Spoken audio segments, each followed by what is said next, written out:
All right, internets, welcome back to another podcast, Sultans and Sneakers. I'm your host, as always, Maheen Islam. And on today's show, I welcome a good friend of mine, Hamza Perez. Good friend, because he just bought me coffee and a breakfast burrito. So anybody, you come to a town for the first time, meeting somebody, and they take care of you. He's already trying to make me plans where he's going to feed me for lunch. But I was like, I got to run. I got to go somewhere else. But Hamza, it's a pleasure to have you on because you're somebody that, you know, when I started this channel, I identified certain locations in the country where I wanted to travel and interview people, right? And Pittsburgh was always on my mind, right? Because I knew about you. I knew about you from New Muslim Cool, that documentary on PBS.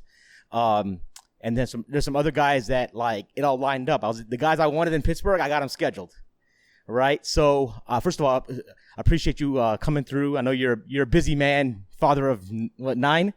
Right? So, tell the listeners a little bit about yourself. I know you, we know New Muslim Cool. You're an imam here in the Pittsburgh community. What else should they know? Puerto Rican background? Yeah, so thank you for having me. So my name is Hamza Perez. I was born in Brooklyn, New York, but my family background is from Puerto Rico, from Santurce, Puerto Rico, Loíza Aldea, and Moca, Puerto Rico. So I grew up after some time in New York, very young, about 8 years old. My family moved to Puerto Rico, then back and forth from Puerto Rico to Massachusetts. Okay. And so that's how I bounced around. Yeah. Tell me a little bit about what it means to be a Puerto Rican to you. Allah created us from different tribes. Mm-hmm. And so it kind of gives me sometimes a cultural lens, how I view things. Okay. And mashallah, it has its pros. Okay. Its cons. Right. I mean, it's like, you lived in Puerto Rico, right? Yes. What difference do you see, for example, in like a Puerto Rican community in like New York City versus if you actually go back to Puerto Rico? What are things that you notice that are different? What do you find similar? I mean, when you're in Puerto Rico, living in Puerto Rico, because I went to junior high, I went to elementary, junior high, and some high school in Puerto Rico. Okay. When you're there, they don't accept you as Puerto Rican. Mm-hmm. They accept you. They say you're from allá afuera, you're from outside. And so it's a process of learning Spanish properly, getting into some fights, and holding your own ground. Okay. Then you establish some juice in the island. Okay, I see what you're saying. Now, most Puerto Ricans or Latinos, for instance, come from like a Catholic background. Was that the same for you? Yes. I actually got into a fight in my first communion suit when I came out of church. I had my communion suit on. What is a communion for those who aren't familiar with that? All I know is we did it in the second grade. Oh yeah, is that so? It's something that's the first time you do it. Was about that age 7 or so? Yeah. All I know is I had to dress up. Mm-hmm. I don't even remember. I don't know if I ate the cracker or whatever they gave me. And then I walked. The church was on 20th Street, St. John's. By the time I got to 30th Street, I ended up getting to a fight on my block into my first communion suit. Mm-hmm. You know, so that's all I can remember. You mentioned the wafer. And I had Abdurrahman Chow. I don't know if you know who he is. He was on my show several months back, and he has a master's in theology from Vanderbilt. And we were talking about Catholicism, and he talks about how like the wafer is like represents the body of Christ. Yeah. Can you speak on that a little bit? You know, when I went to church, I was just trying to save my behind from getting whooped. Because all I had to do was look at my brother, and him and I would burst out laughing. So my mom used to sometimes put my brother on one side of the cathedral. Okay. I'll be on the complete other side. Because if I even look slightly, I'm busting out laughing. So me going to eat the wafer was just give me something to do so I don't get in trouble. Yeah, man. That's how many siblings do you have? I have one brother and one sister. Okay, so relative. Two sisters. Okay. So yeah. I mean, you know, a lot of us when we're growing up in religious communities, it's always like, the seriousness, right? When I was a kid, we used to have in Columbus, Ohio. My dad used to drag us every month. There would be like a Bangladeshi community. We'd have like what they call a halakha, right? Like an Islamic talk. Like you would have somebody brought in, and they would talk for like 2 hours. So there's this Turkish brother. He was an older brother. He used to come in and give us a talk to the Bangladeshi community, man. And he would be talking for like 2.5 hours straight. And we're sitting there and we're like, can we just go upstairs and play Nintendo? Like, I Straight mean, you know, I want to go play Mega Man or something, right? No doubt. You know, and I don't know. I think it becomes, I don't know, as a kid, you're forced to sit there. And I think a lot of people who are grown now, and it's like, those experiences weren't fun. Like, I don't remember, like, I remember it. Like, it wasn't negative, but it was like, it made religion very, like, dry No doubt. and methodical. No doubt. You know, and not to diss anybody from the Catholic tradition, but when I speak to a lot of people who say they grew up in a Catholic family or Catholic, they focus, there's this whole thing about, oh, we did these litanies and it was very ritualistic, which I think has a spot. There's a place for that stuff. You know, what are your thoughts on that as far as like how we teach religion to our children? So we're in the youth center right now called the Yanni Center. It's Okay. the youth center I opened up in Pittsburgh. I have we all day we operate for the most part, and I have 2 classes, Okay. about 4 minutes each. That's it. That's it. Okay. That's it. And then I let the kids play Xbox, let them play Wii U. That's it. My classes are only 4 minutes. The scholars of West Africa, like Sheikh Uthman and Fodio, they wrote their books very short because they felt as time goes on, people won't have the attention span and blessings to read large volumes of books. Okay. And so I take that, process when I teach youth. Adults don't want to sit for 20 minutes, bro. Right. Forget about Yeah. kid. Right. So, even when I give a khutbah, 15 minutes, we out. Right.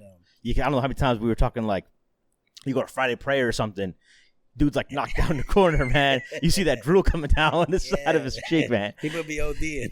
You know, but I remember. So you grow up in this environment, and I remember we were talking offline. For me personally, I didn't like get interested in religion till I was like 19, right? What about for you? So for you, is like your mother dragged you to cathedral. What point did you start thinking about what you believed as a Catholic? Man, I was always religious. Okay. Even when I was in the streets, when I used to be in trouble in the streets, Mm-hmm. I used to go smoke weed at church. Okay. I used to go when the church was closed, and I used to roll up weed. That's actually how I became Muslim. A friend of mine went to roll a blunt on the steps of the masjid. Okay. But I used to go roll weed at the church and smoke weed and just talk to God like, man, I'm in trouble right now. What do I do? Right. And so I always had a connection. Latinos, for the most part, we always have a religious connection.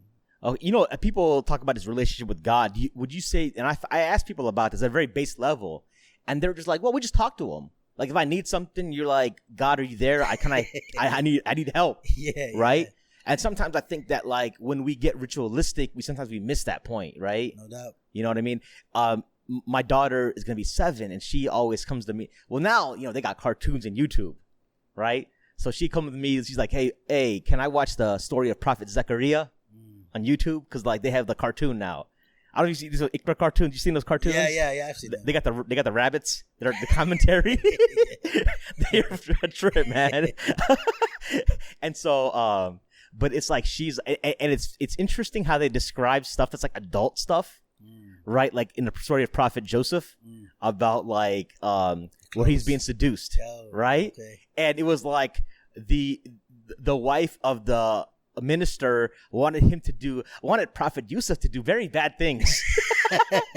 That's what it's. But adults know that she was trying to seduce him, right? Yeah. And she asked me about she asked me about, I think, Prophet Lut or Prophet Sheath, and I was like, I don't know if those cartoons exist. 'Cause I'm like, how do you describe that to kids? How they view things is crazy. Just yesterday, I'm showing some pictures to my kids when I was young, and there's a picture of me in the Catholic Church with my mom and my father, and a huge crucifix of white Jesus in the background. First thing my son Zubair said, "Dad, who is that guy jumping in the air like a T?" And I was like, what? He was like, who's that guy jumping in the air? Right? Yeah. I mean, and she's starting to ask questions. She's gonna be 7 in July, and and she goes to a Muslim Islamic school, so they expose in that sense. But she does ask about, because she's met like Christian friends of mine, and will ask about like how come they don't pray and stuff. And originally, I would say like, well, they're not Muslim, and then she would say like, oh, so there's shaitan. I was like, nah, they're the devil. Like, nah, it's not like that black and white. But I'd explain. It's like, well, there's people that believe something else. It's like, well, they believe in Prophet Isa, but a different way, right? I mean, I don't know. I don't know what age is too young for kids.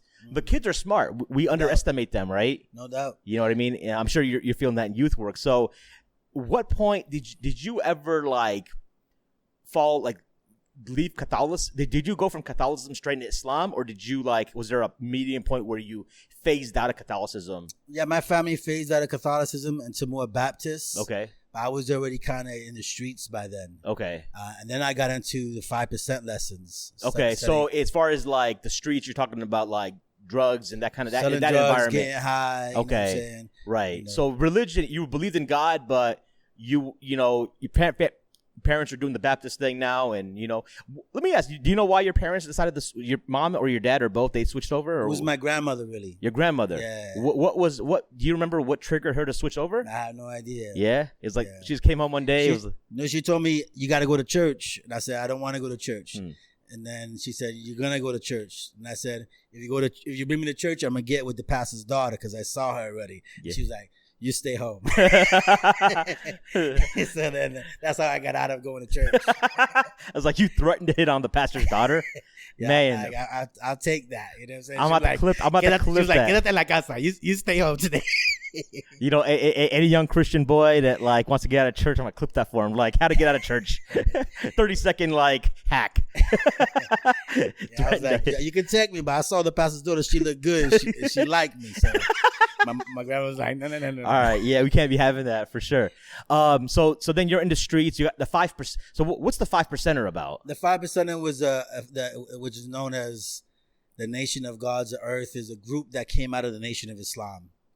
And so it has nothing to do with Islam. They have their lessons that they develop to try to help out young people to give them self-esteem. But this was all kind of leading me to Orthodox Islam. Okay. Are they the dudes that say Allah is arm, leg, arm, head? Yeah, exactly. Those guys. Okay, and then I don't know if you saw the Wu-Tang show on Hulu. They had they would walk by. I mean maybe some of the Wu-Tang guys maybe it came through 5% as well. Of course. A lot of them used to study 120 lessons. The RZA. Yeah, of course. Okay. RZA, Jizza, okay. Ghost, Raekwon. Okay. So I think Raekwon and Ghost are Muslim now. I think. Ghost, his Muslim name is Abdul Rahim. Okay. Yeah. And Raekwon, I heard he also took Shahada. Yeah, he is. Because I saw them. There's a brother named Tarif Michael.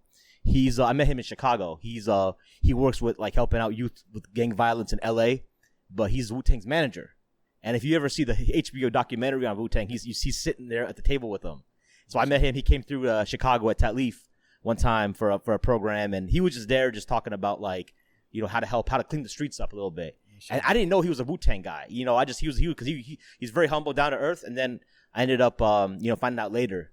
And then because I saw him in the videos, because Raekwon and Ghost, I think they were at Abu Dhabi, and they went to the masjid there, and they were talking about how beautiful it was and how welcoming everybody was. And then Tarif was and I was like, okay, he's the manager. I found out later. So, okay, so the 5%er kind of was the door. And that's interesting because that path, there's the Nation of Islam or some kind of heterodox group leads you into orthodoxy.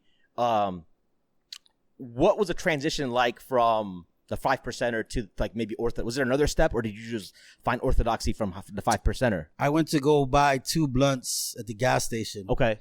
And my friend who I grew up with, Louis, who was Lukman Jijan, offered me a ride. Yeah. I knew he became Muslim, but I haven't seen him.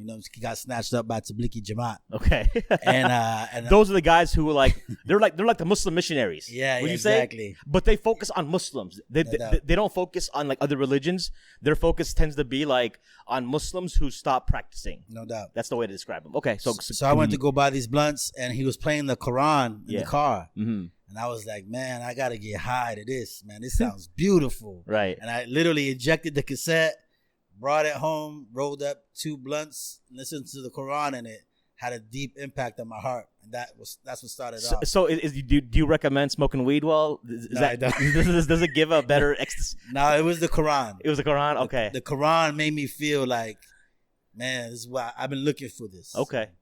And then you kind of did that. I mean, once you have that, did the 5%ers have the concept of the Quran in their faith? No. I used to listen to crazy stuff when I smoked weed. Okay. I listened to some Indian pipes. Yeah. Miles Davis. Right. And then so the Quran was like, man, I gotta I gotta try this out, man. But it had an impact on me. Okay, sweet. Now, let me ask you something. Hold on. Let me actually turn something on real quick.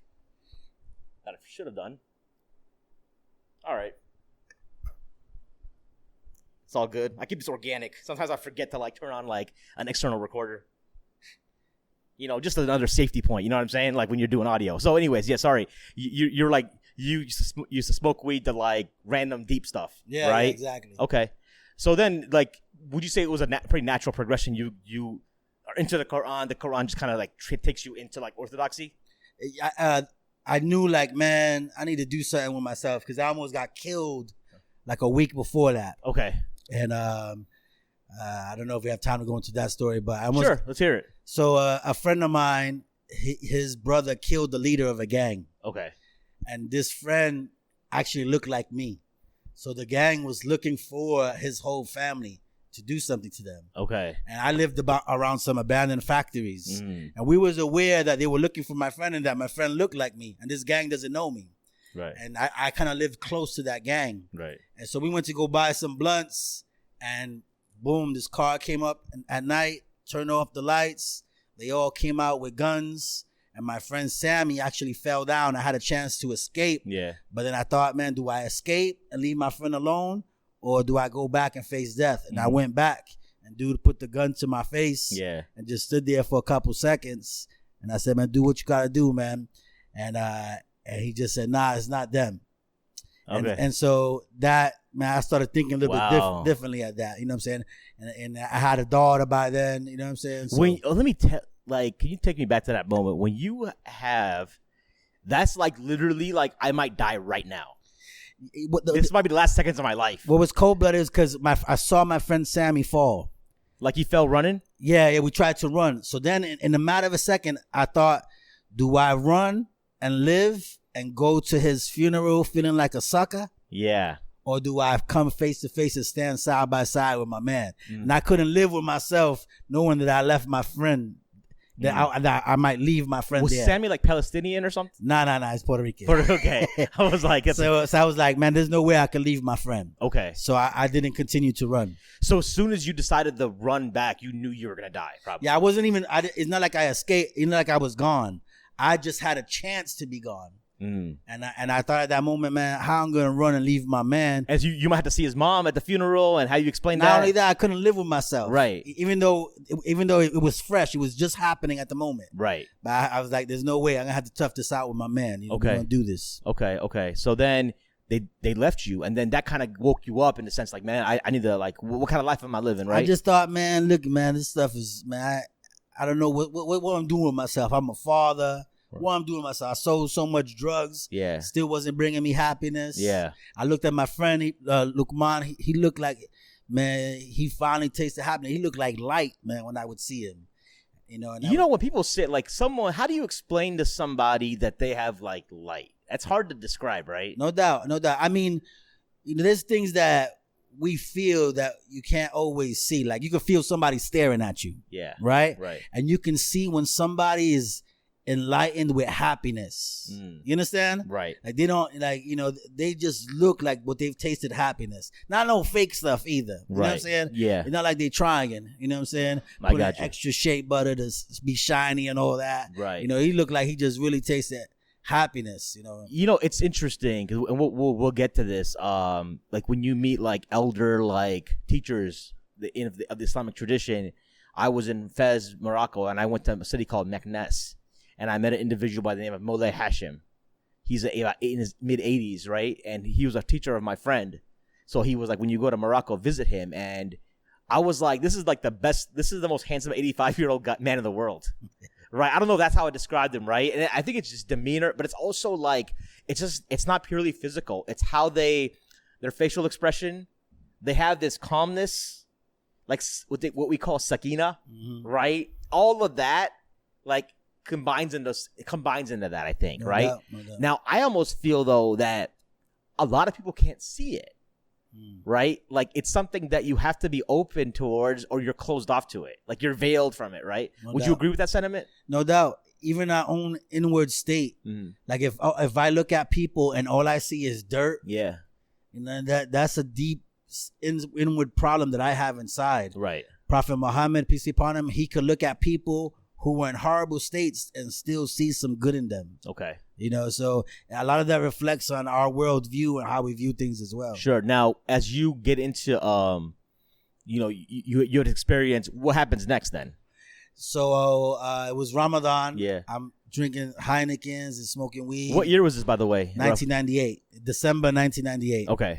And we rolling dice. We playing CeeLo outside. And my friend Lukman comes with this old Pakistani sheikh named Sheikh Iqbal from Tablighi Jamaat. He lived now in Seattle. Okay. And so I knew it was time for me to change my life, man. So right there in the middle of the block with weed smoke coming and everything, old sheikh man said, "Man, you believe there's only one God?" I said, "I do." He said, "You believe Prophet Muhammad is the messenger of God, sallallahu alaihi wasallam?" And when he said that, something in me said, "Man, you do believe this." Now, did you know much about the Prophet? I know nothing about it. So you know Quran. You know you like the sound of the Quran. Yeah. You see your friend Luqman. Mm-hmm. Oftentimes when you talk to people about Islam, they can get down with like the idea of one God because they already believe that, right? But because it's a very pure form of like one God, right? There's not like for example, like a Trinitarian where it's like, something where it's a mystery, so to speak, right? But Prophet Muhammad, they can't, like, I find that they cannot get down with that because they see like an Arab prophet. Was that ever, so that never even crossed your mind? Never. Okay. Never. Okay. So then you basically, at that point, you just started like cleaning up from that point, right?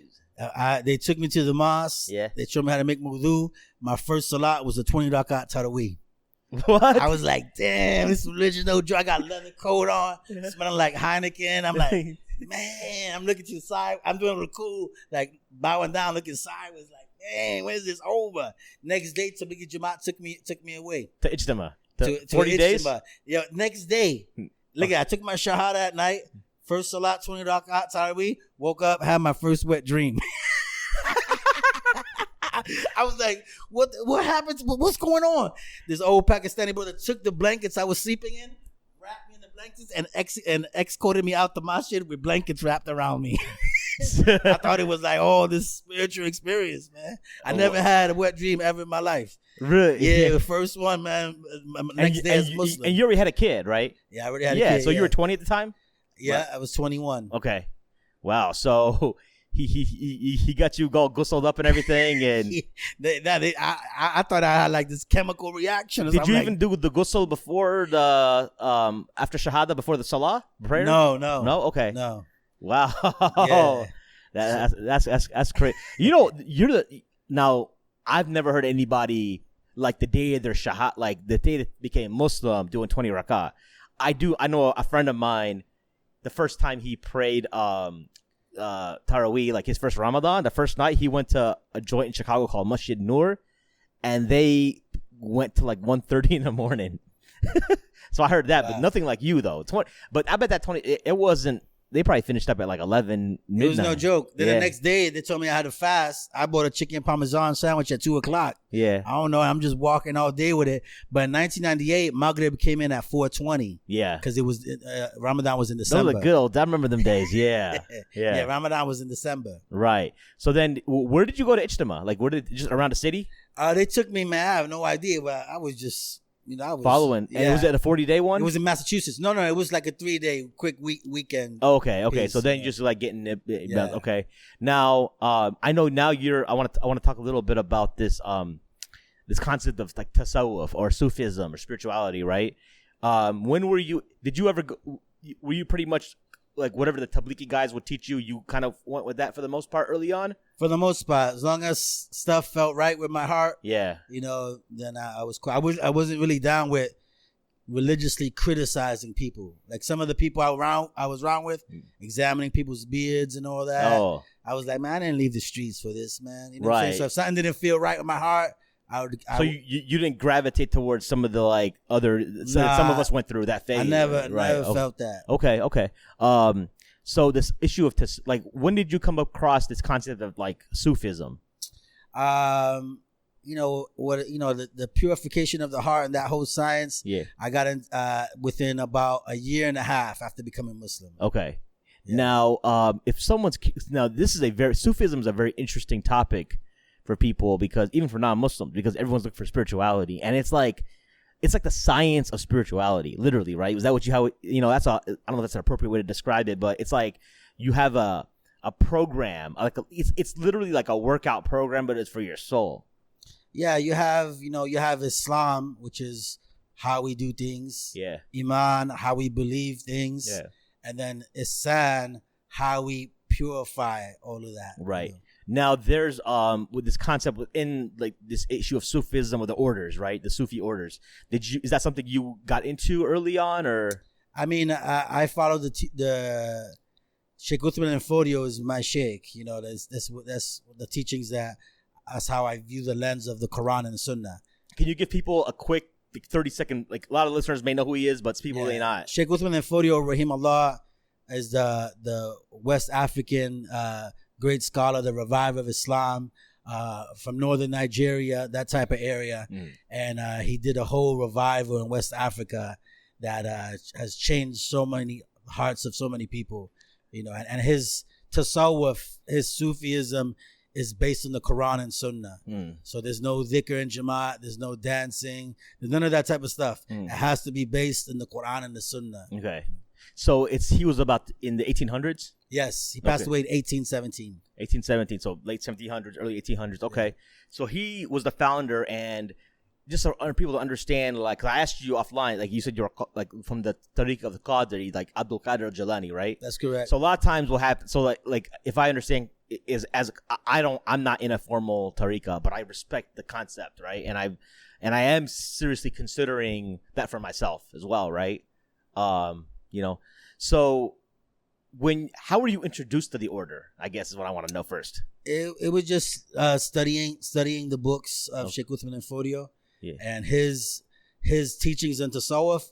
The whole chapter is all from the Quran. So how do you purify your heart from arrogance, from conceit, and all these type of things? Okay. And that's it's each section has a verse from the Quran. Okay. Yeah, because I think this some people for understand, like, now coming from a tradition, how would you explain? So sometimes as Muslims we talk about how like we have.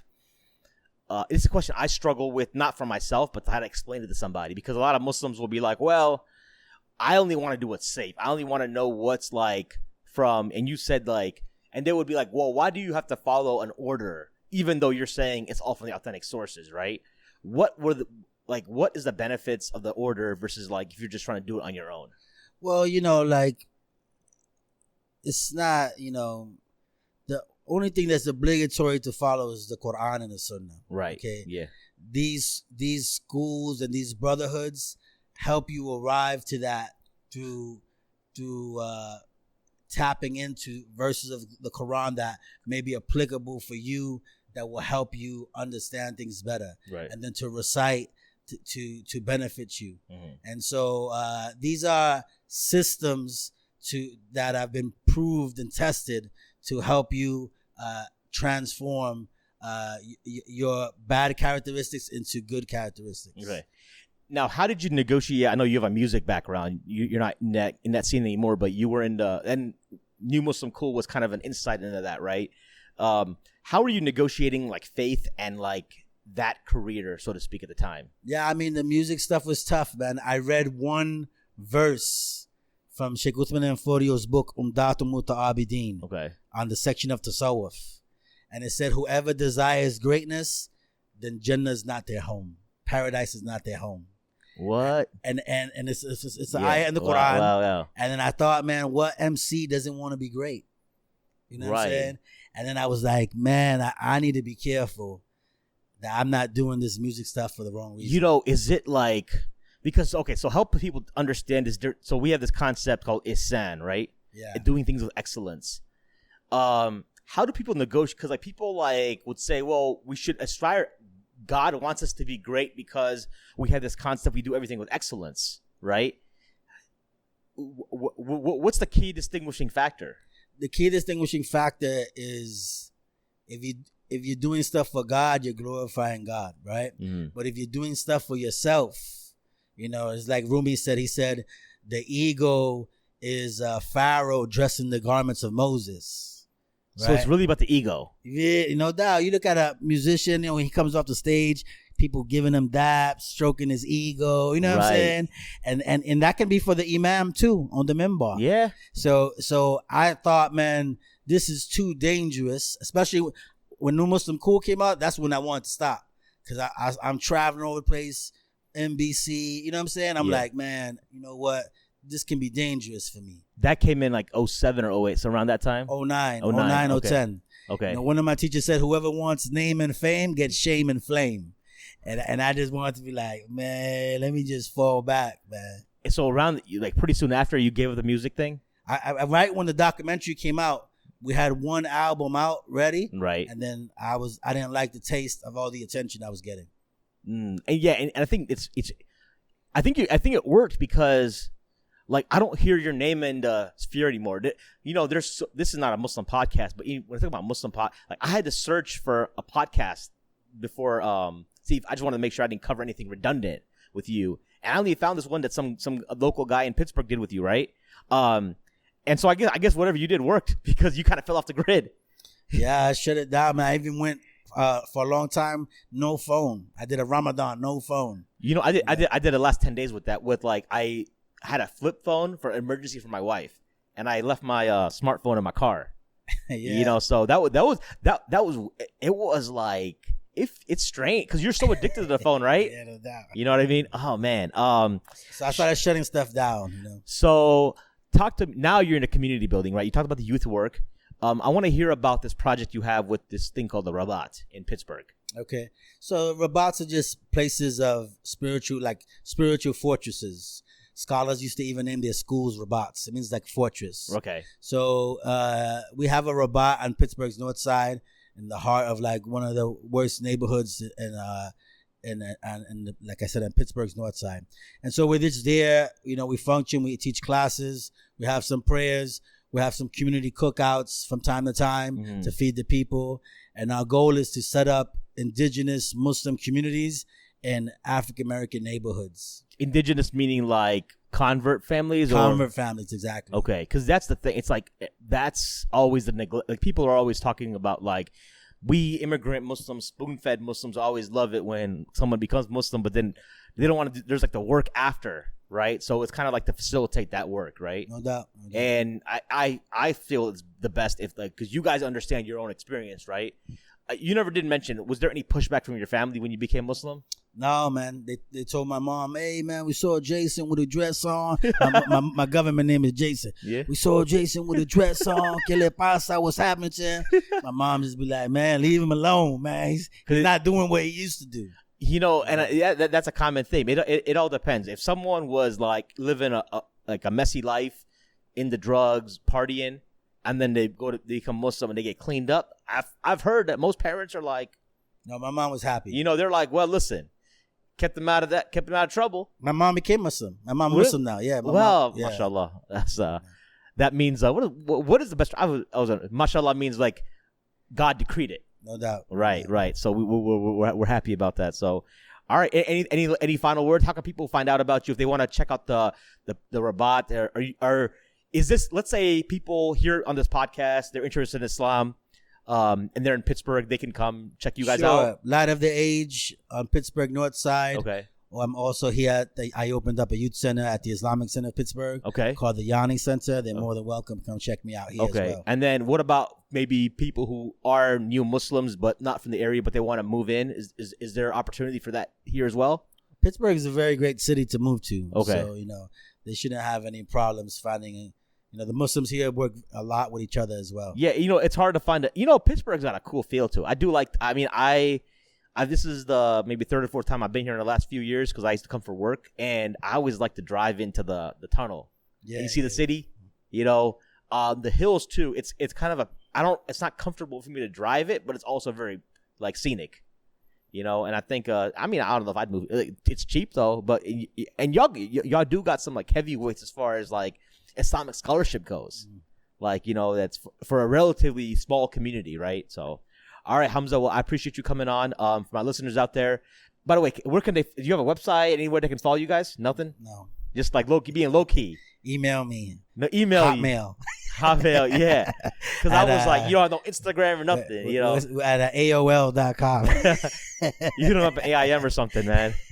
Yeah, no doubt. Page me. You know what I'm saying? Yeah, so, all right, well, listeners, internets, appreciate y'all tuning in. Make sure you subscribe to the channel. We're on YouTube.